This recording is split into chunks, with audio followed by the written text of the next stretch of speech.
talk about 2 methods on finding game market fit, and then I will talk about how to do it, and then talk about game founder fit if we have a little bit time. So I've been doing startups since 2013, and then in 2016 I started working on my first game, which was Dawn of Crafting. It's a crafting RPG incremental game. It's on iOS only.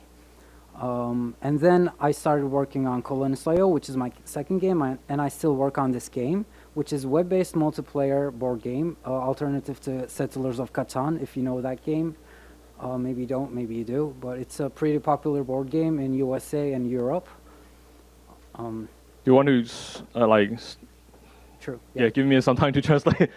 对，那 Demi 他在2013年开始就是开始做创业，然后到今年为止，目前他是有做2款游戏。那第一款是这个iOS 上的 incremental game， 就是那种那叫什么？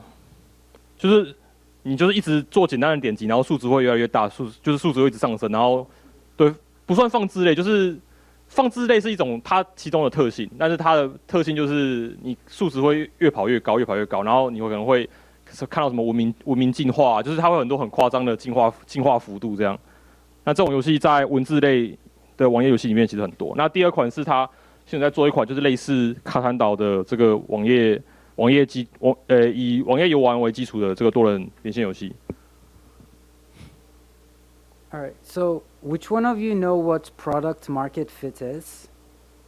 大家有知道什么叫做 product market fit 吗？ Maybe you just elaborate. It's a term in the startup culture, which is it means your product is being like in sync with the market. So the market wants your product. Once you've developed it in a certain way that tens of thousands or maybe millions of people want it, that means you found product market fit. If no one wants your product, you've made something glorious, something excellent, but no one wants it, there's no product market fit. 对，就关键是你要找到你的产品跟市场中间的这个重叠性。那重叠度越高的部分，就是 product market fit 的状态就越好。这样，那如果你做出一个很好的产品，可是实际上那个市场并不存在的话，那就是这个想法主要就是在创业圈比较常流传的一个讲法。这样 ，OK。So basically, game market fit is lots of people wanting to play your game. 对，那对于特别指游戏的 market fit 的概念来说，就是说，希望你的游戏做出来之后，是有很多人想要来玩你的游戏，而不是说你游戏做出来之后，其实没有人想要玩。OK。Okay, so you can make a game where a lot of people want to play it. For example, you can make another Mario, which Mario, like there's millions of people who want to play Mario, but there's 10,000 different Marios out there. So if you make another Mario, there's like 1 million people and 10,000 Marios. Like each Mario gets 100 people, so it doesn't make sense. 对，那这边还要讲一个很重要的观念是，就是其实跟竞争也是有点关系。就是如果你要做一个类似马里奥的游戏，那像马里奥这样的平台游戏是很多人都很熟悉、很喜欢玩的。但是现在类似像这样子的游戏，在市场上其实数量已经太多了。那其实你的 market fit 其实就很小，那可能每一款游戏只能分到几百个玩家。So your aim is to find a product market fit where there's not enough saturation, not enough apps, not enough competitors. 对，那基本上就是要找饱和度低的市场，然后这个饱和度低的市场还要来符合你的产品。Yeah, just don't build the next Minecraft clone. That's what I'm saying. 对。So the first method is iteration. Iteration, it just means updating the game constantly, getting feedback, updating it, more feedback, more update. 然后这边有提到，大家其实应该也都听过，就是易代的概念。那这边的易代比较强调是指，迭代，不好意思，中文不好。就是迭代的概念，就是在程式上我们可能会想说，就是做程式的快速修改之类的。但是在市场或者说在产品面向来说，迭代的意思就是说你要一直透过玩家或者说使用者的回馈来，让你的产品跟你的目标族群越来越贴近。Okay. So easiest way to get feedback is to just ask the person next door, hey, can you play this? The second easiest version is to put it online and make anyone in the world play it. 对，那不管是像刚刚讲说最简单的方式，你用问你隔壁的人的想法来取得回馈，也是一种取得意见来迭代的方式。那你也可以直接把产品放到网络上，让所有人都一起来试。那这也是另外一种迭代的方式。So this is our game. The first image there is what we put on the App Store.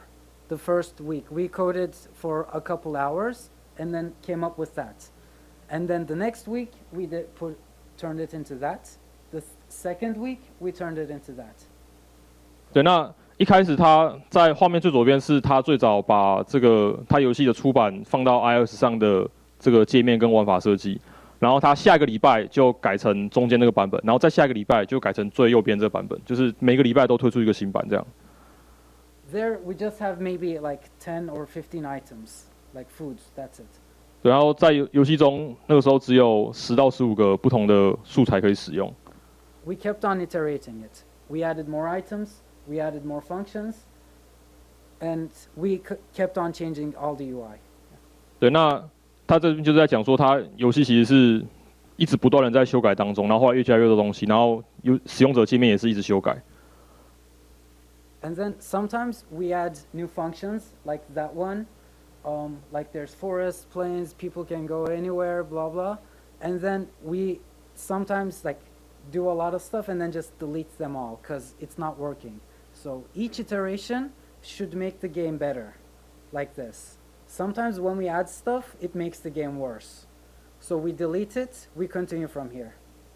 对，那他在讲说，就是增加新功能的时候，有时候可能其实对游戏的营运状况，或者是说玩家的反馈，其实并没有带来更好的帮助，或者说没有得到更好的回馈。那这次 iteration 中间做，就是这个迭代过程中所做的新功能，就是表示说它并不值得你继续保持，那就是把它砍掉。那砍掉之后，我们从就是等于是有点像倒退回去上次的那个概念，然后再从上次的基础再继续往上走。那目的就是希望每一次迭代都可以让玩家的反馈更好。And then we did a whole bunch of other iterations, and ended up with this. 对，那大家看到就是刚刚他说游戏一开始上架的时候那样子很阳春的画面，一直到最后，其实这个过程中完全都是他游戏都是在线上正在接受使用者实际试玩的状态，然后他一直根据着使用者的这个意见修改到最后到这个样子这样。So note that this was our first game. We've never built a game before. So it took 6 months of iteration, and then we added monetization and started earning money. 对，然后他们这个团队或是这个开发者本人，他其实之前是都没有做过游戏的。好，那这个迭代的过程，他总共花了6个月的时间来就是赚到第一笔钱这样子。And then it took us in total 15 months, enough to feed 2 people. 对，那一直到开发15个月过后，才有足够的金流可以去养活2个开发者。18 months in order to hire 2 extra people to the team. 对，那再过3个月之后才，Can I ask like are these In total. in total？所以就是再过3个月之后，他们才又有就是足够的更多的 revenue， 就是更多的营收去再多雇2个人这样。And 19 months until we got bored. 那再下一个发现说，哦，这游戏做到现在已经太无聊了，想要做下一款游戏了。Because you know, like the previous speaker showed a graph where it was everything was entangled together. So that's what our game turned into. And then we were like, fuck this, we'll just start a new game. 对，然后就是做到19个月之后，不只是无聊，而且是就是程式其实到那个时候已经无法维护的状态了。那在没有办法加新东西的情况下，干脆直接就是另起炉灶比较快。Okay. So there's 2 basic things for iteration. It's user testing. So every time we test, we make the game better. For example, the first time we made the app, we gave it to our friend, and then the friend played for 1 minute and then stopped. We updated it, gave it to another friend, they played for 5 minutes and then stopped. And then gave it to the third friend, 15 minutes, 30 minutes, 1 hour. And then now when we give it to a random friend, they just play for hours. 对，然后每次做这个迭代的时候，就是重点是，就是你一定要给真正的使用者去做测试。那一开始的时候，可能他1分钟、5分钟就无聊了，就不想再玩了。那一直重复做迭代的动作，直到你给下一个完全不熟的陌生人玩的时候，居然他可以一口气玩好几个小时，那就表示他的迭代是一直有在进步的。Once more and more people start playing the game, you start looking at funnels, and then here is it seeable? So in each quest, it should be 98%. So 98% of the players should go to the next quest, and then 98%, and then 98%.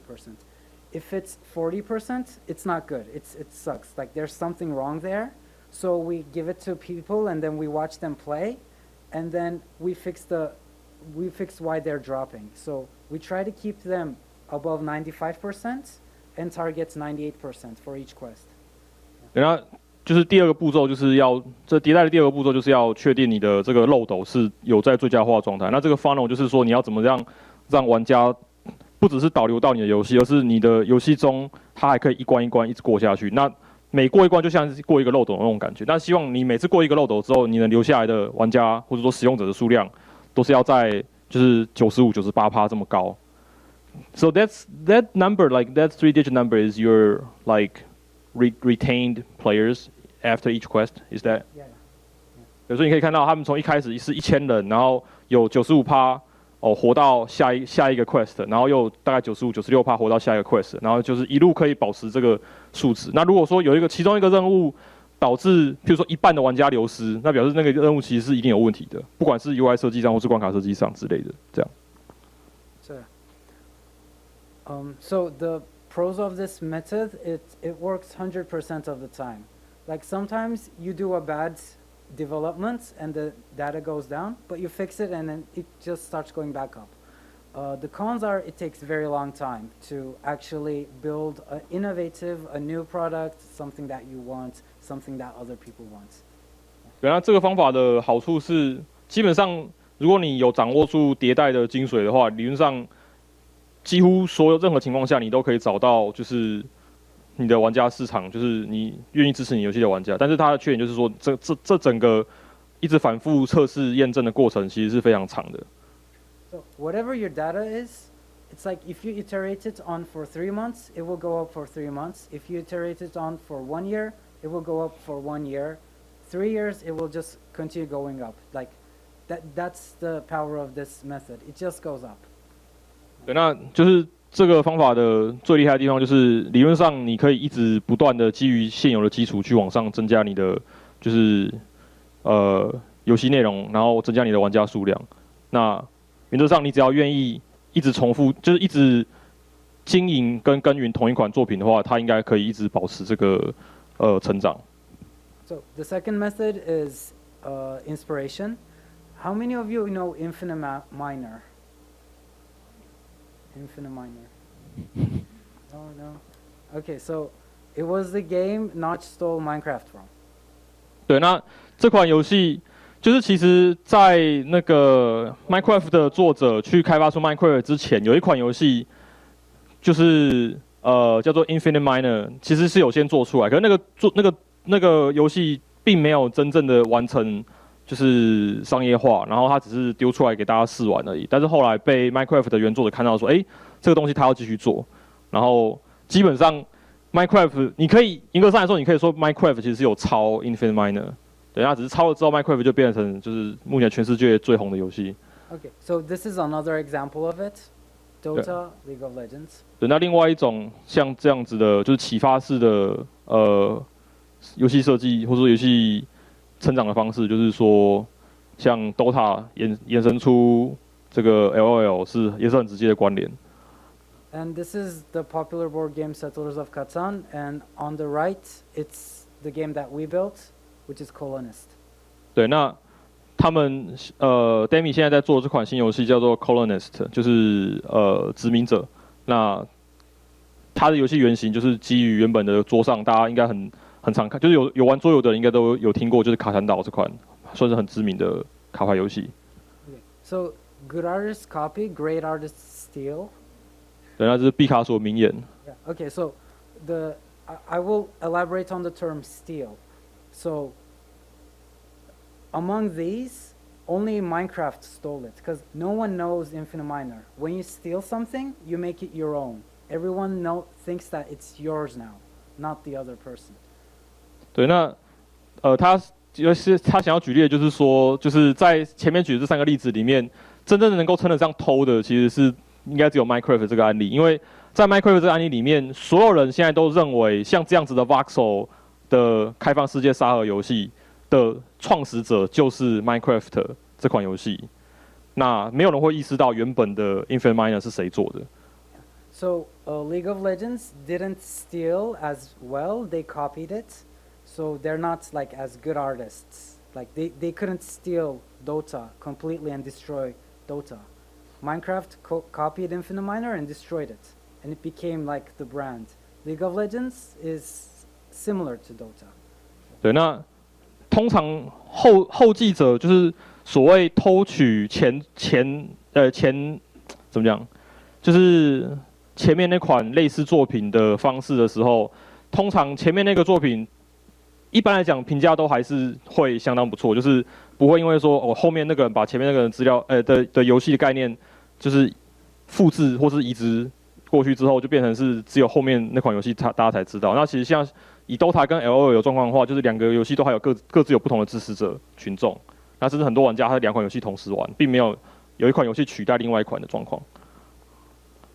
And we're not good artists. We haven't stolen anything.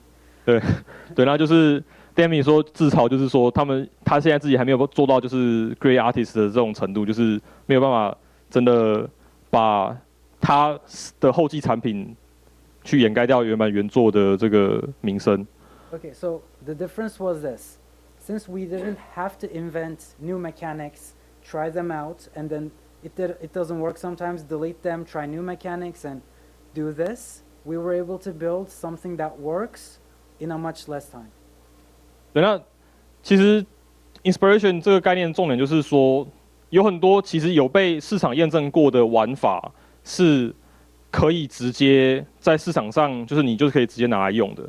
那你不需要多花非常非常多的时间去，就是重新验证说到底这个想法可不可行。那你可以用相对短的时间去，等于说开始做到第一笔营收进来。So 9 months to feed 2 people. It was 15 months before. 对，那之前的第一款他的 iOS 作品要花15个月才能开始有办法有营收可以养活2个人。那现在第2款游戏就只要9个月。12 months to hire. 对啊，那刚刚同样的这个就是里程碑，他12个月就做到原本18个月可以做到的事情。15 months, and I'm kind of starting to get bored. 对，那现在就是好像15个月已经快要到，就是上次可能是快要20个月才觉得游戏已经开始觉得无聊，那现在是15个月开始觉得可能可以找下一个目标。Okay. So the pros is it works 100% of the time, but there are some if cases which I will come to later. It requires much less time because you don't have to search for a working mechanic. The cons are they might be lawsuits. We didn't get lawsuits. We just got threats. So it's totally okay. 对，那就是这个就是用有点像我们可以讲说是微创新的方法去设计游戏的话，那好处当然就是他后面会讲一些例外的状况，但是基本上如果你做的对的话，应该也是都是大部分情况下是可以 work 的。那而且用相对比较短的时间可以做到就接近的成绩。但当然坏处的话就是说，可能有人会觉得你这个是抄袭啊，还是说甚至可能原厂会来告你啊之类的。So when it comes to iteration and inspiration, so how to iterate?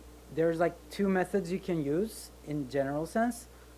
Either you build for yourself or you build for others.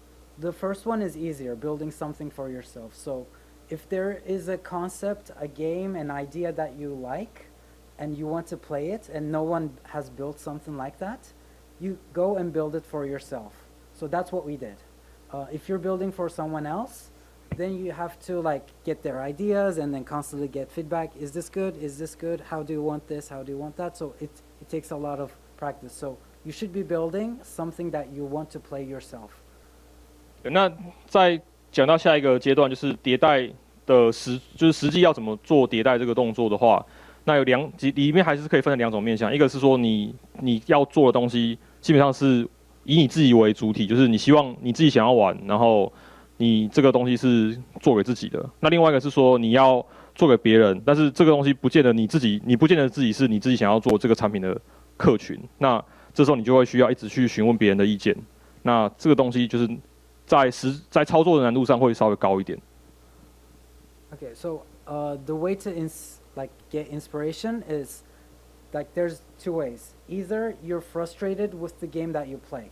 So this was the case in ours. Settlers of Catan has an online version where it doesn't work, it's buggy, there's a sign up and payment and it crashes and it is one of the lowest rated games on Steam.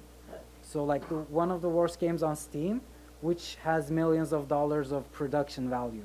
So all of the users kind of hate that game. So it created opportunity for us, and we were playing on there, and then we were like, we hate this shit, this sucks, we can't play this, so we just decided to make our own.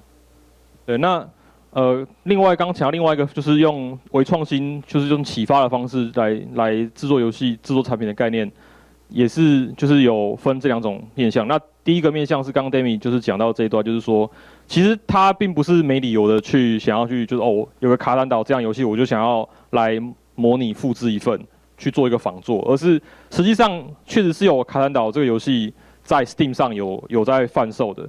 那但是这款游戏就是原班人马制作的游戏，其实他把他的这个桌上游戏数位化之后，反而做得很难玩，然后里面游戏根本就是很多东西都是坏掉的。然后也是玩家评价也是非常差，但是他们可能也许有几百万的预算在做这款游戏，做出来就居然不好玩不 work。那身为那款游戏的支持者，他们干脆觉得那干脆自己来做一款类似的游戏，还更快。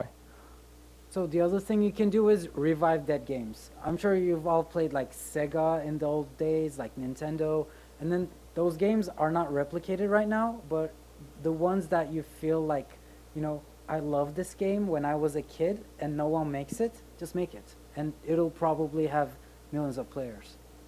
对，那另外一个就是找到灵感的方式，就是说有很多古早的游戏，现在可能已经没有人在做，某个游戏类型可能在现在就已经式微。那如果你可以去从这些式微的游戏类型里面找到你觉得适合的、你自己想要玩的东西，那把它做出来之后，其实也许原本的那些游戏的支持者，他现在还会再回来，那就可以等于是某一个类型可以做复苏这样。So the last concept is game founder fit. This means that are you the person to make this game? It's in the in startup world, it's product founder fit. You can translate. OK， 那最后今天要讲的这个概念就是。Founder fit 这个东西，那 Founder fit 在原本的就是新创圈里面的讲法是说，就是你要新创做一个新创产品、网络产品或是实体产品，你自己或者说你的创业团队是不是最适合来做这个产品或这个网络 App 的单位？那你自己跟你的团队跟你想要做的产品的契合度到底有多高 Okay, so each one of you have some special abilities, some special background, and something that makes you very fit to make a certain game.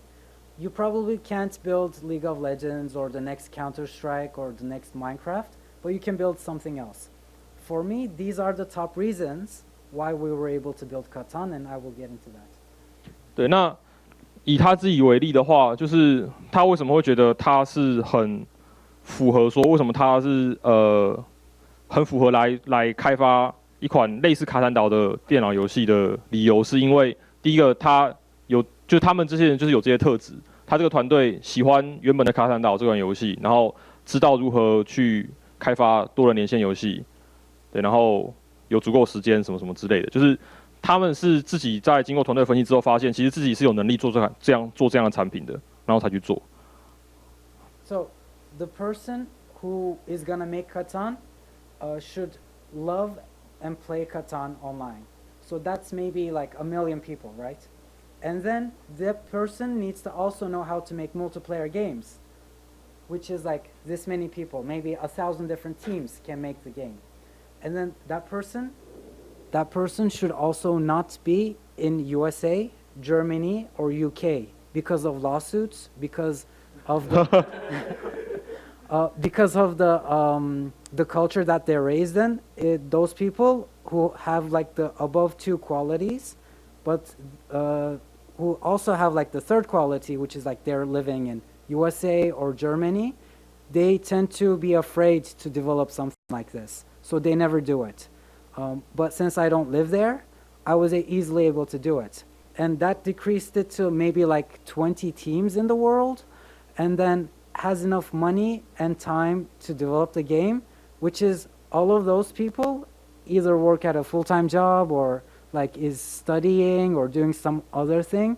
So it's like maybe 2 or 3 teams in the world could build this, and I was one of them. So that's like, I had a person, like game and founder fit for this game. 对，那就是刚是把所谓为什么 Demi 他适合做卡坦岛的理由，就是一个个列出来。好，那第一个是他本人有玩这样的游戏，而且他非常喜欢这样的游戏，所以他对这种类型非常熟悉。然后第二个是在这么多的熟悉这种类型游戏的玩家里面，你还要有能力去开发一个线上的连线游戏，你有这个实作能力。然后再来是因为考量到潜在的这个法律问题，或者是有原公司的这个影响的力的区域，那可能在特定国家是不适合去有一个第三方开发这样游戏的。哦，所以他本人因为不在那些国家，所以其实刚好也不会被这个影响到。那这样删下来之后，其实就已经只剩很少的团队有刚好在这个适合的条件下可以来开发这样的游戏。然后最后是刚好他们现在因为前一款作品的成功，所以自己现在也有足够的时间跟钱来开发下一款作品。对，那其实你把这些条件都列出来之后，会发现真正能够找到一个完全适合你来开发的游戏的状态，其实你说你这样一路删下来之后，发现能够开发这样游戏的团队数量其实是数量比例上是很少的。所以这样才有一些独占的优势。Okay, so imagine your favorite childhood game, and then imagine all of the people who also think about that game, who also want to play that game. And now think about the people who are developers, who have the skill to develop that game. It's like maybe this many people.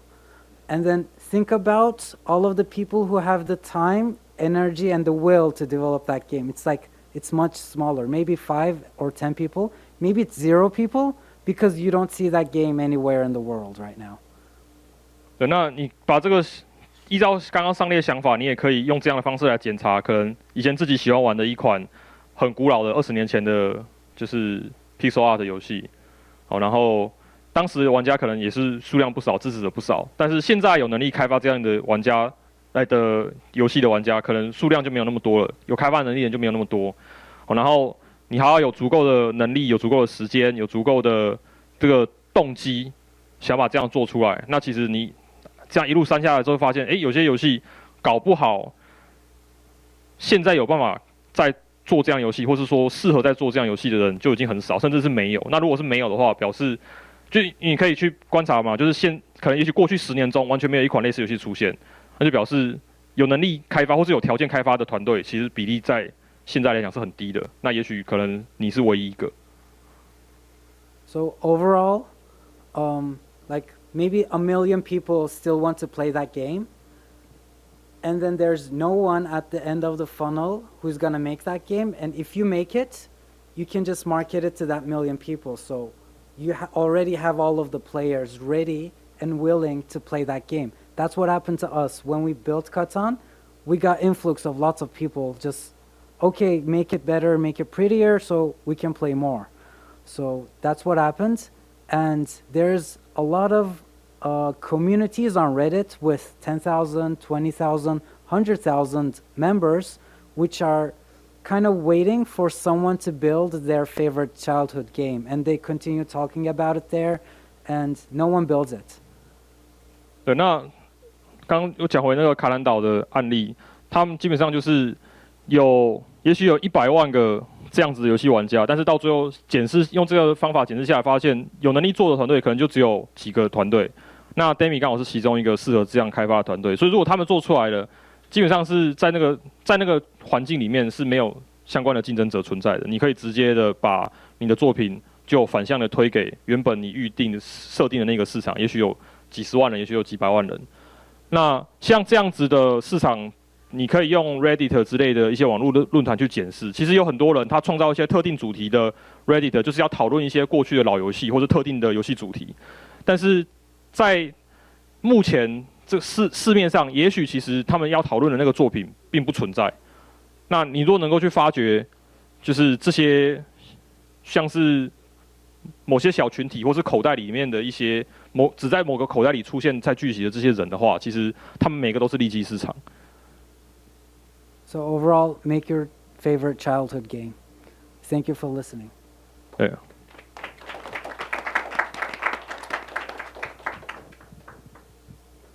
好，那就是不知道大家有什么问题 ？Jonas, can we give you the microphone?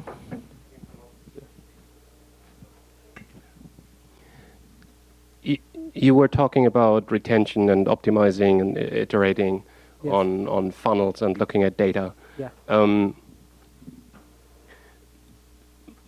My question is basically like, if you run a traditional like company, you manufacture something, and you want to optimize it, you can always make more money by exploiting the environment more, by polluting more, by exploiting your workers more, like by taking those kind of like immoral shortcuts. Black hat marketing methods, or But what? yeah, black hat methods. Black hat? Yeah. No. I'm not talking about software now. I'm talking about like manufacturing industry, right? Okay. Like, if you just follow the data would tell you pollute more. Don't separate your trash because you're gonna save money if you're just like a bad Okay. bad actor. Yeah. Right. And the same is kind of true for making software, making games. Like if you just go by the data, what retains people are gambling mechanics, casino, like exploiting psychology, or like sex. Mm-hmm. So the data kind of tells you to go in that direction. Yeah. Do you then just go in that direction? You have to keep a balance. You have to use those in order to be competitive in the marketplace. So if you don't put push notifications on your phone, on your game, it's like it's not gonna like it's a good method to get that retention. But you need to use it in a white hat manner. So you can go like fully black hat and build a casino game. But like some people choose that. I didn't choose that. I tend to stay in the middle zone, which is like build a good game that I want to play with the mechanics or like some of the black hat features that that the data tells me to do. Well, why did you not build a black hat game? You could be a billionaire now. I'm not sure. I don't know. Maybe I have too much moral. I don't know. No, I think one rebuttal to that question would be, if you are already thinking that way, you wouldn't be in games. That's my idea. I think if you are kind of already in that kind of mindset and you always want to maximize profit, maybe games are actually not the best way of doing it. Also, there's a limit to that. So if you like put lots of push notifications, people will start dropping off. So you have to balance it out, and the market kind of determines like how much push notifications you can put, or how much clickbaits or other stuff that you can put in the game. Yeah, but you can basically always put in more naked skin. Naked skin? Yeah. Well, there's a limit to that too. So how do you find a balance? Justin, you said you wouldn't make games if you just want to make money. Like what would you make? Porn. I mean, the problem is that I don't consider myself in that kind of mindset, so I wouldn't know what actually exploit people the most. Games. But I would think if you are already kind of always, so it's like the typical game developers, the main drive or the main objective for them is actually to make a game while also making money, right? But if you are only about making money, then there are so many choices.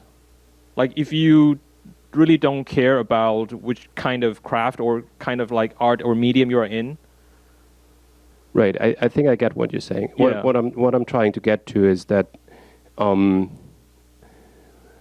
that you have to have something more than just the data to guide your decisions, right? And like That's true. You would also have to have like some kind of moral compass or something. Otherwise, you would basically by definition end up in casino. Right? But that's a lot of developers in Taiwan do right now. Yeah, we actually have a very big like casino game industry in Taiwan. It's just not, they are just not really visible, but they are the most profitable game companies in Taiwan right now. Well, it's always the most profitable. That's why I'm saying true. That's true. If you follow the data, like all the big Facebook game or whatever, all the big mobile game companies are essentially casinos, and they are worse in the sense that they are operating in a market that is not even regulated, right?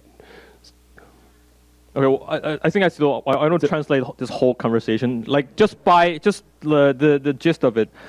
所以我还是稍微就是讲一下，看我们到底在讨论什么。那可能有些人应该已经都听懂了。那我们刚刚主要在讨论的意思是说，就是如果你永远都只看，就你在做迭代的时候，你永远都只看数据，那你到最后就会发现，你的游戏设计里面会有很多，就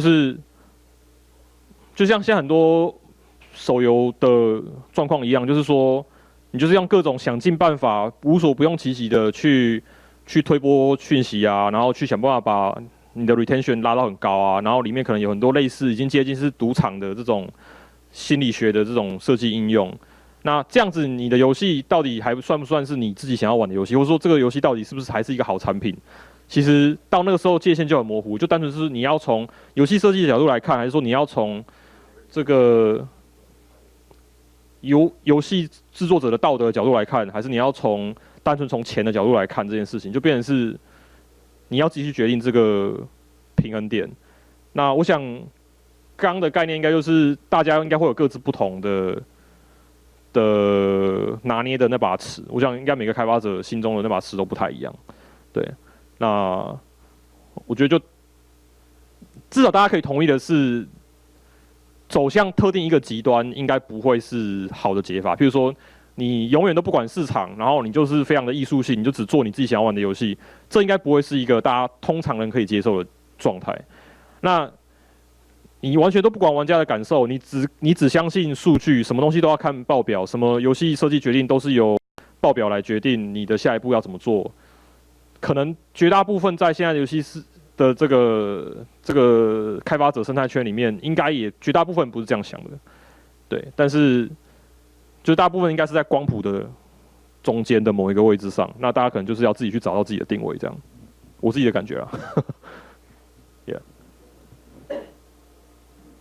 So I kind of have a question though.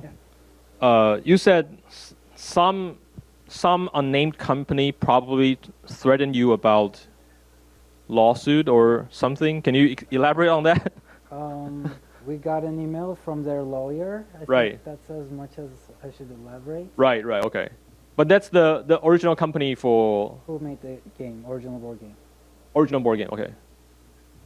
对，就是确实是有收到律师 email 这样，就是为了要做一款跟卡坦岛机制很像的游戏，就是其实是有收到特定的关注的，对。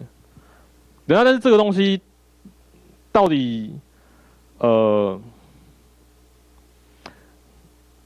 就是怎样才你自己才需要警惕，或是才要去想说这个到底算不算抄袭？我觉得其实这个东西也是就跟刚刚讲的那个赚钱方式想法，我觉得是一样，就是大家的尺度其实是不太相同的。那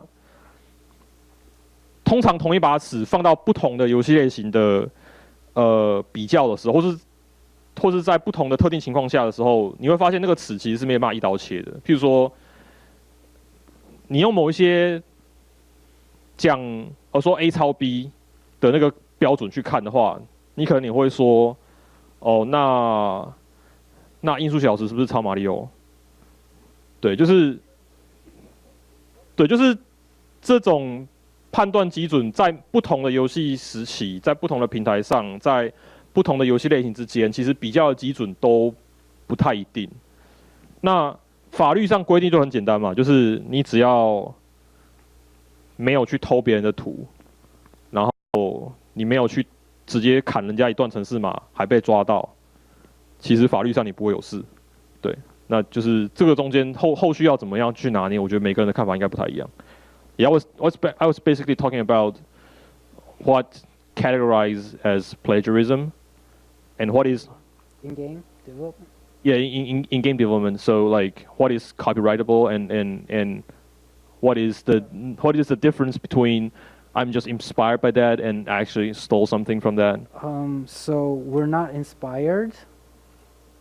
It's an alternative game. Mm-hmm. So being inspired by a game means you're copying the game. Right. So we're definitely not inspired. Mm-hmm. It's like we're not supposed to use that word at all. Mm-hmm. So it's an alternative to that game. So we're building like an alternative to iPhone. You know, it's different. But you can totally copy like 99% of the mechanics.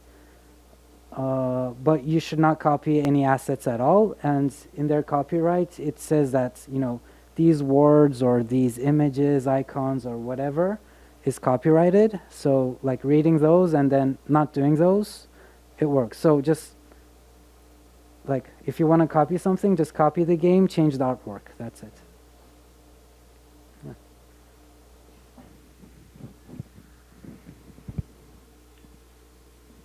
Sorry, I have one more question. What's the business model for the games you've made? The first one, at first it was paid. So it was like $4 initially, and then we put like some in-app purchases and then made it free. So it's freemium. The second one, it's like 80-90% of the revenue is from ads. And we currently don't have any in-app purchases, but we added pre-sale packs, which is we're going to build this. You can buy it 50% on 50% discount. So when we build those, like skins, new maps, other stuff, we're going to start selling those and decrease the ads and increase the revenue from like in-app purchases. 就刚讲它的那个目前2款游戏的商业模式，第一款游戏就是那个组合素材，然后成长数值那款游戏是一开始是付费下载，然后好像是$4 right the first game Yeah, $4. 所以一开始是$4，然后付费下载，然后后来是改成就是这个就是 IAP 的免费 IAP 的方式。然后目前这个卡坦岛的线上游戏是现在还没有，现在除了广告之外还没有正式的营收方式，但是之后会加入那种就是它叫做，would you call that some like pretty similar to like Battle Pass? Battle Pass is like, it's just in-app purchases, like Yeah. buying extra candy Right. from in Candy Crush. OK, yeah. 对，那他下款游戏，他目前这款游戏在准备要做的这个商业模式是说，他以后可能会在游戏里加很多道具，可以购买的道具。那这些道具他会用有点像是预购包的方式去卖，然后你预购这些即将要推出的道具的话，可能有50%打折之类的。对，然后之后会把有这个新的商业模式出来之后，他会把目前的这个广告的形式就是比例会下降，这样。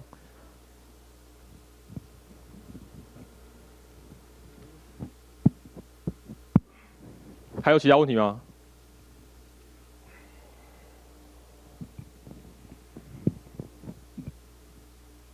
No more questions? 好。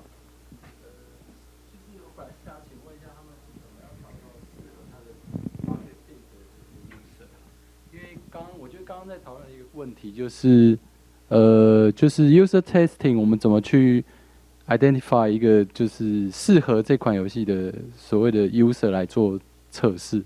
因为在我们自己的测试下，我们可能会去分类好我们自己适合这一款游戏的适合的玩家来做测试，我们才能确保它的 data 才不会像刚刚那个问题一样，我们在一直不断的优化的过程中，让不同的 user 的资料混进来说，让我们的游戏方向不知道该往哪里去。OK， 但我本来是想要透过问这个问题说，他们怎么样找到他们适合他们游戏的 user 去做这个测试，而不会因为一些错误的资料，然后改变了錯誤的方向，这样子。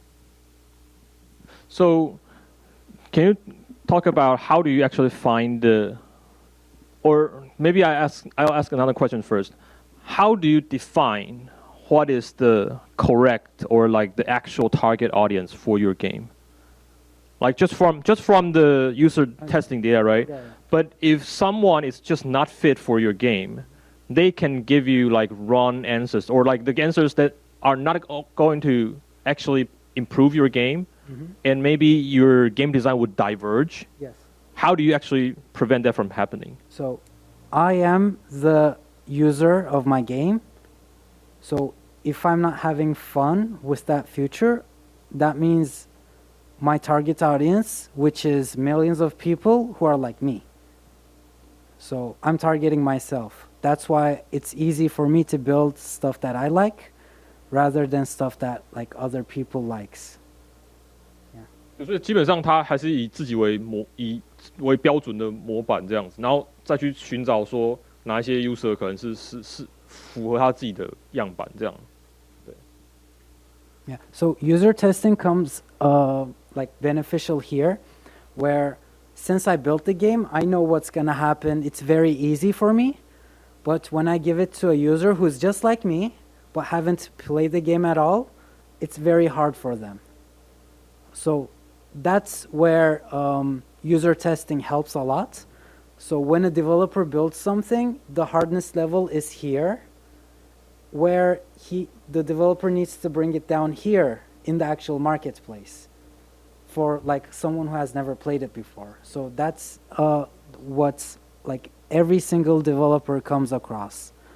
So that's what user testing is for. 这样 OK 吗？对，就基本上 user testing 它指的部分比较像是在让游戏的 accessibility 越来越好这个面向。我可以稍微补充一下。嘿，它其实是你可以去找你的核心用户去做这个事情啊。就是说，你要找你的核心用户的话，其实你可以去看说，他一天之内点开你的 app 的3次的用户有占多少比例，然后你去分析那个比例的玩家。所以你做游戏应该是先找你的核心用户，所以它其实是有工具可以做这个事情的，并不完全是说你要自由行政啊。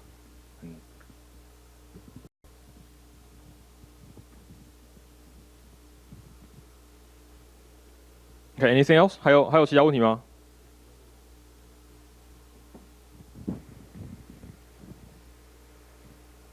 So I think that's it. Yeah. OK， All right. 好，那我们就请再掌声就是鼓励是这个。谢谢。